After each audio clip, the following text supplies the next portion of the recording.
آج ہم ایک ایسے زبردست اور گہرے تاریخی جملے پر بات کرنے والے ہیں جو آپ کی مکمل مایوسی کو بالکل پرفیکٹ اور کامل سکون میں بدل سکتا ہے۔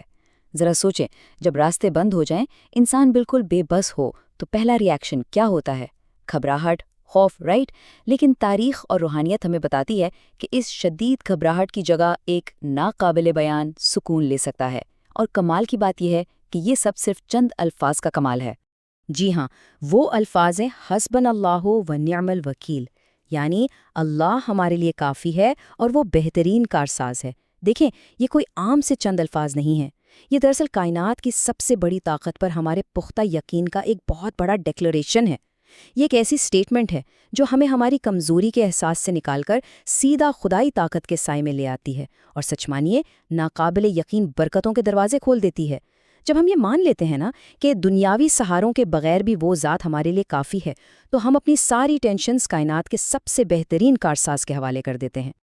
اب ہوتا کیا ہے کہ جب ہم خود کو بالکل اکیلا اور بے بس پاتے ہیں اور سامنے پہاڑ جیسی مشکلات ہوں، تو یہ دعا دل سے ایک نیچرل ری ایکشن کے طور پر نکلتی ہے۔ یہ دراصل دو چیزوں کا بڑا ہی خوبصورت کمبینیشن ہے، ایک طرف ہماری انسانی کمزوری کا اعتراف اور دوسری طرف ایک سپر پاور کی پرفیکٹ پلاننگ کے سامنے مکمل سرنڈر۔ ہم انسان فطرتاً کمزور ہیں نا، ہم ہر چیز کنٹرول نہیں کر سکتے۔ جب ہم اس بات کو کھلے دل سے مان لیتے ہیں کہ ایک بہت بڑی طاقت سب کچھ بہترین طریقے سے ہینڈل کر لے گے، تو اندر سے ایک عجیب سا سکون ملتا ہے، اور بس یہیں سے سچے توکل کی شروعات ہوتی ہے۔ تو چلیں تاریخ کے پہلے بڑے واقعے کی طرف چلتے ہیں، حضرت ابراہیم علیہ السلام اور آگ کا واقعہ۔ یہاں ہم دیکھیں گے کہ جب انسان شدید ترین صدمے اور لٹرلی موت کے سامنے کھڑا ہو تو سچا توکل کیسا نظر آتا ہے۔ ذرا اس خوفناک منظر کو اپنے ذہن میں لائیں جس کا سامنا حضرت ابراہیم کر رہے تھے۔ لٹرلی وہ بالکل اکیلے تھے، ان سے ہر دنیاوی اور انسانی سہارا چھین لیا گیا تھا۔ سامنے ایک ایسی دیوا ہیکل بھڑکتی ہوئی آگ تھی جس کی تپش دور دور تک محسوس ہو رہی تھی، اور ارد گرد ایک ایسا ظالم ہجوم تھا جو مسلسل ان کا مذاق اڑا رہا تھا۔ کوئی ایک بھی شخص ہمدردی کرنے والا نہیں تھا، اور پھر انہیں ایک منجنیق کے ذریعے فضا میں اچھال کر اس دہکتی آگ کی طرف پھینک دیا گیا۔ اب تصور کریں آگ کی طرف ہوا میں گرتے ہوئے اس انتہائی فیصلہ کن لمحے کو، موت بالکل سامنے ہے۔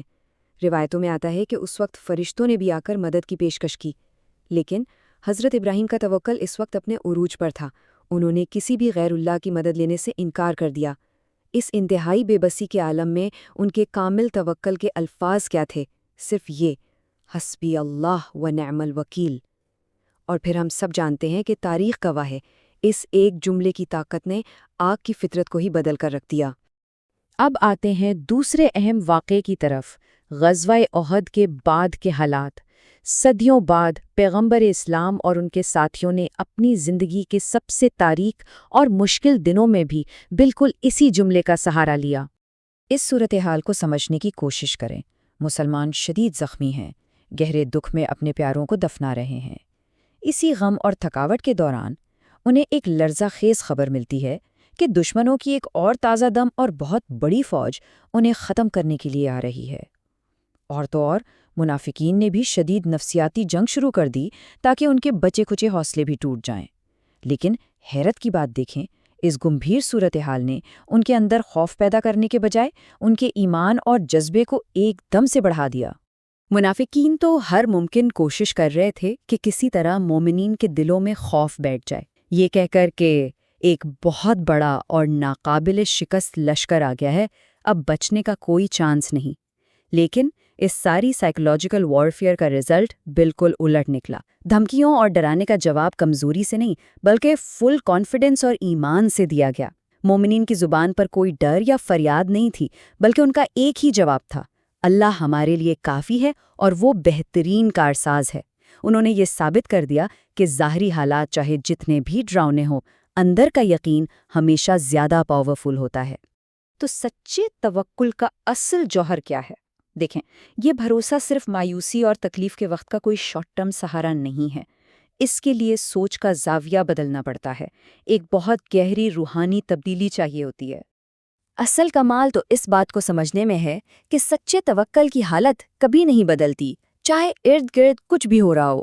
ذرا سوچیں، حضرت ابراہیم کا توکل بالکل ویسا ہی مضبوط تھا جب وہ آگ میں اکیلے اور بے بس تھے، اور بالکل ویسا ہی پرفیکٹ تھا جب وہ سالوں بعد اپنے خاندان اور پوتوں کے ساتھ ایک انتہائی محفوظ اور پرسکون ماحول میں تھے۔ توکل کا مطلب ہی یہ ہے کہ جب بظاہر کوئی مددگار نہ ہو تو بھی بھروسہ اسی پر ہو، اور جب ساری دنیا آپ کے ساتھ کھڑی ہو تب بھی دل کا اصل یقین صرف اور صرف خدا کی ذات پر ہی ہو۔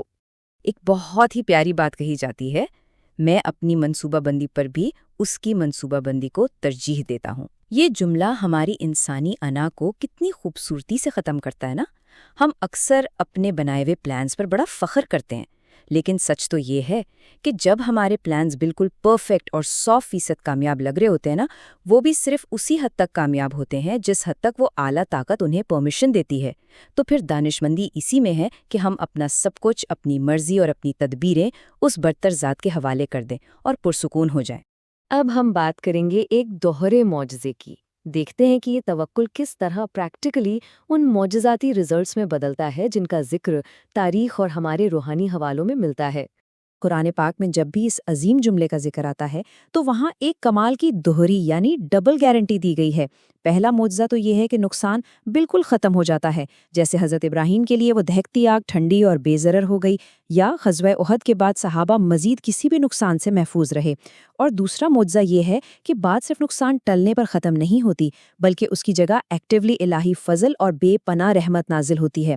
مطلب تکلیف کا دور ہونا اور بدلے میں عظیم انعام کا ملنا، یہ دونوں اس ایک جملے میں چھپے ہوئے ہیں۔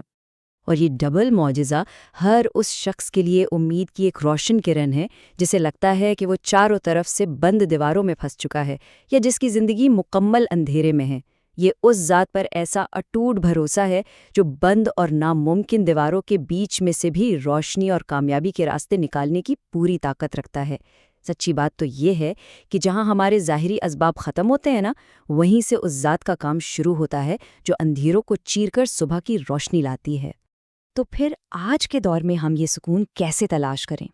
یہ ایک بہت اہم سوال ہے کہ اس قدیم اور زبردست حکمت کو آج کی اس تیز ترین سٹریسفل لائف اور روزمرہ کی ٹینشنز میں ہم پریکٹیکلی کیسے اپلائی کر سکتے ہیں؟